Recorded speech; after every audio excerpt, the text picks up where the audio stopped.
सो scanner class हमने समझ लिया, उससे बेस पर हम एक प्रोग्राम एग्जीक्यूट करके देखेंगे। इन लास्ट लेक्चर अगर आपको याद है, हमने एरे में एक छोटा सा प्रोग्राम लिखा था जहाँ पर हमने by default he value assign कर दी थी। अब हम इसी प्रोग्राम में कुछ चेंजेस करेंगे। अब ये जो इनपुट है हम यूज़र से लेंगे और उसी नंबर की हम पे एडिशन करेंगे। So what I will do, मैं इस पूरे प्रोग्राम को डिलीट ना करते हुए बस इतनी ही पार्ट को डिलीट कर देता हूँ। एज वी नो दैट ये हमारा बेसिक प्रोग्राम स्ट्रक्चर है और यहाँ पर हमें एक एरे यूज़र से लेना है। सो यूज़र से इनपुट लेने के लिए हमें जैसे पता है इसकी स्कैनर क्लास का हमें ऑब्जेक्ट बनाना होता है और इसमें हमें पास करना होता है system dot I an object. तो यहाँ पे सिस्टम का जो एस है वो कैपिटल आपको लिखना है, ठीक है। और ये स्कैनर जो पैकेज है ये आपको मिलेगा इम्पोर्ट जावा यूटिल डॉट स्कैनर। तो हमें इंपोर्ट कीवर्ड का इस्तेमाल किया हमने यहाँ पे क्योंकि इस क्लास को हमें इंपोर्ट करना है और ये स्कैनर क्लास डायरेक्ट अवेलेबल नहीं है, ये जावा के अंदर है, यूटिल के अंदर है, स्कैनर के अंदर। तो मोस्टली आप देख रहे हो यहाँ पर कि पैकेज का नाम स्मॉल केस में है और क्लास का पहला लेटर हमेशा हम क्या लिखते हैं, कैपिटल लिखते हैं। जैसे यहाँ पर ये क्लास है, ये स्ट्रिंग क्लास है, स्कैनर क्लास है, तो ये सारे हम कैसे लिखते हैं, कैपिटल लेटर में से स्टार्ट करते हैं। अब एससी के पास एक मेथड होता है नेक्स्ट इंट फंक्शन और ये आपको प्रॉम्प्ट करके ओपन देगा आपके कंसोल पे और आपको जो इनपुट है आप दोगे, बट आप कहीं ना कहीं स्टोर करना चाहोगे तो आप यहाँ पे एक वेरिएबल डिफाइन कर लीजिए, लेट से x। फिलहाल के लिए मैंने x लिखा है और लेट से मैंने यहाँ पे लिखा y sc dot next int. तो यहाँ पर हमने दो इंटीजर टाइप के आर्गूमेंट रीड किए हैं। इसी की जगह पर अगर मैं नेक्स्ट फ्लोट कर देता हूँ तो ये अब आपसे फ्लोट टाइप का आर्गूमेंट रिसीव करेगा और आपको डेटा स्टोर करना होगा फ्लोट टाइप के वेरिएबल में। So this is the basic, like ये पता होना चाहिए। अब हमें जो इनपुट लेना है वो 5 सब्जेक्ट के मार्क्स लेने हैं। सो आपको पता है कि आप ये किस तरह से करोगे। आपको सबसे पहले सब्जेक्ट के मार्क्स रीड करने और आपको ये स्टोर करना है ए ऑफ 0 में। अब क्योंकि आपको 5 साइज़ का एरे बनाना है, 5 सब्जेक्ट के मार्क्स स्टोर करने हैं, तो इसी के ऊपर हमें 5 साइज़ का एक एरे बना देना होगा। ऑलरेडी हमें सिंटैक्स पता है, int A then square bracket. आप स्क्वायर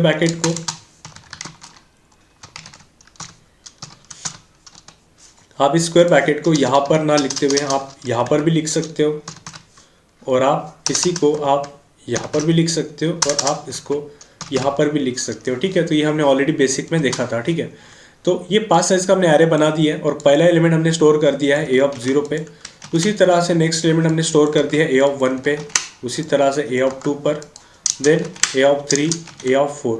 सो आप देख रहे हो हमने एक ही सेंटेंस बार बार रिपीट किया है और हम इसको मिनिमाइज कर सकते हैं बाय यूजिंग फॉर लूप। हम इसको फॉर लूप से क्या कर सकते हैं, थोड़ा शॉर्टकट क्रिएट कर सकते हैं। कैसे, आप देखोगे फर्स्ट इंडेक्स 0 है और लास्ट इंडेक्स कितना है, 4 है। या फिर इंस्टेड ऑफ दैट हम ए डॉट लेंथ का भी इस्तेमाल कर सकते हैं। तो हम ये 5 बार ना लिखते हुए हम एक ही बार लिखेंगे और इस पूरे सेंटेंस को हम ऐड कर लेते हैं लूप के अंदर। यहाँ पे आपको ध्यान में रखना है कि जो आपका लूप है वो स्टार्ट हो रहा है 0 से, फिर आपको जाना कब तक है, लास्ट इंडेक्स तक। सो लास्ट इंडेक्स हमें डायरेक्टली मिल जाता है by using A dot length -1। Okay, तो ये आपको 4 तक लेके जाएगा, ठीक है। आई प्लस प्लस एंड सिंपली आपको यहाँ पर चेंज करना है आई, ठीक है। सो पहला एलिमेंट जाएगा 0 में, नेक्स्ट 1 में, फिर 2 में जाएगा, फिर 3 में जाएगा और फिर लास्ट एलिमेंट आपका 4 में जाएगा। सो हमने यहाँ पे एरे रीड कर लिया। अब एरे जैसे रीड हो जाता है हमें सारे नंबर्स की एडिशन भी करनी है। तो सारे नंबर की एडिशन हम कैसे करते हैं, सो लास्ट टाइम हमने वो भी लॉजिक देखा है। Again I will use integer I equal to 0, then I less n equal to a dot length, सारे नंबर्स की एडिशन करनी है। सो ए डॉट लेंथ -1 और यहाँ पे लिखना है हमें आई प्लस प्लस और यहाँ पे लिखना है S equal to S plus A of I. तो इससे क्या हो जाएगा, सारे नंबर के एडिशन हो जाएंगी और लूप के बाहर हम क्या कर देंगे, हमारे सम को प्रिंट कर देंगे,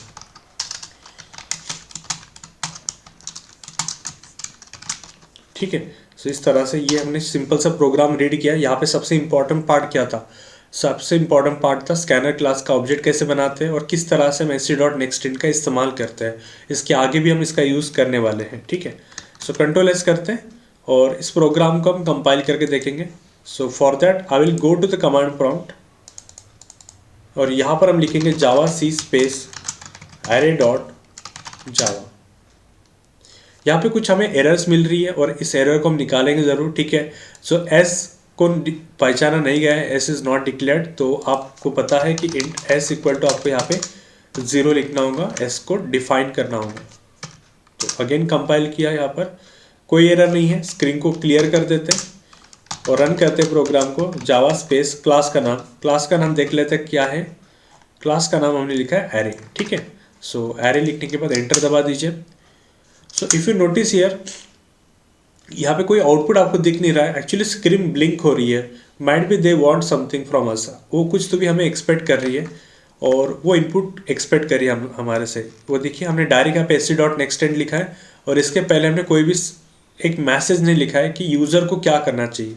जैसे अगर हम कोई एटीएम मशीन का इस्तेमाल करते हैं तो आपने देखा होगा कि एटीएम में आपको मैसेज दिया जाता है, enter your PIN number and then you are able to know the, कि आपको यहाँ पे एटीएम का पिन एंटर करना होता है। उसी तरह से अगर यहाँ पे आपको यूज़र से कोई इनपुट लेना है तो यूज़र के लिए आपको एक प्रॉपर मैसेज यहाँ पे लिखना पड़ेगा कि यूज़र को क्या करना है। तो मैसेज आप फॉर लूप के अंदर लिखोगे या फॉर लूप के बाहर लिखोगे, ये आपके सामने क्वेश्चन है।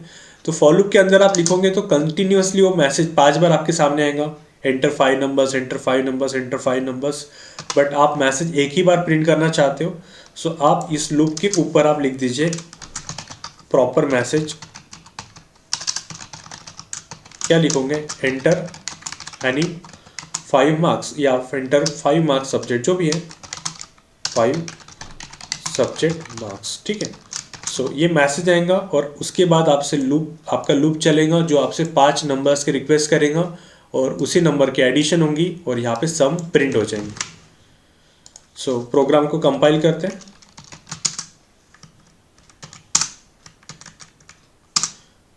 No problem, Java space array, programme को रन किया। 5 सब्जेक्ट के मार्क्स पूछ रहे हैं, तो this is my first subject marks.